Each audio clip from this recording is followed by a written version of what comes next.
کاتێک لێهاتووی گەنجی کورد و ئیرادەی پۆڵاینیان لەگەڵ پشتیوانی سەرکردایەتی حەکیمانەی کوردستان یەک دەگرن دەرەنجامەکەی دەبێتە مێژوونووسین لەسەر ئاستی جیهان. ئەمە ساتی پێشوازی سەرۆکوەزیران مەسرور بارزانیە لە نامۆفازڵ پاڵەوانی کورد لە یاریەکانی MMA جیهانی.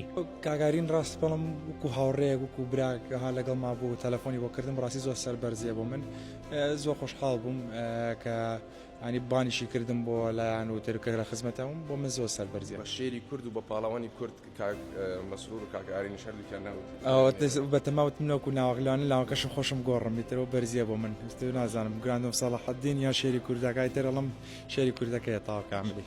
سەرۆکوەزیران مەسرور بارزانی وەک پاڵپشت و هاندەری گەنجانی داهێنەر و وەرزشوانانی لێهاتووی نیشتیمان دەرکەوتووە بۆ گەیشتن بە سەکۆ نێودەوڵەتیەکان. ئەمڕۆژ پێشوازی لە نامۆفازڵ کرد. دوای سەرۆکوەزیران مەسرور بارزانی ئارین مەسرور بارزانی پێشوازی لە پاڵەوانی نێودەوڵەتی نامۆفازڵ کرد و پاڵپشتی خۆی بۆ دووپات کردەوە تا بەورەیەکی بەرزەوە ئاڵای کوردستان لە نێو قەفەسی گەورەترین ڕێکخراوی جیهانی UFC پشەکێنێتەوە.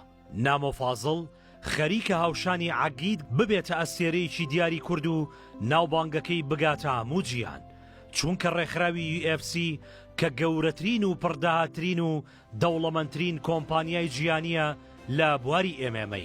مێژوەکەی شایەتی گرێبەستی خەیاڵی وەک گرێبەستە مێژوویەکەی کۆنۆر مەگریگۆر بووە لە ساڵی 2018دا پێش ڕوبەڕبوونەوەی خەبیب نۆرماگۆمێدۆف کە بەهای گرێبەستەکەی بە سەروی $100 ملیۆن خەمڵێنرا.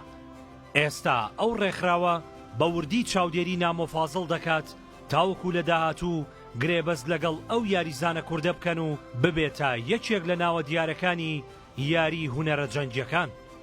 نامۆ ئێستا بەهێزی ئیرادەی خۆی و بەو پشتیوانی لەلایەن سەرۆکوەزیران مەسرور بارزانی و ئارین بارزانیەوە ئاراستەی کراوە.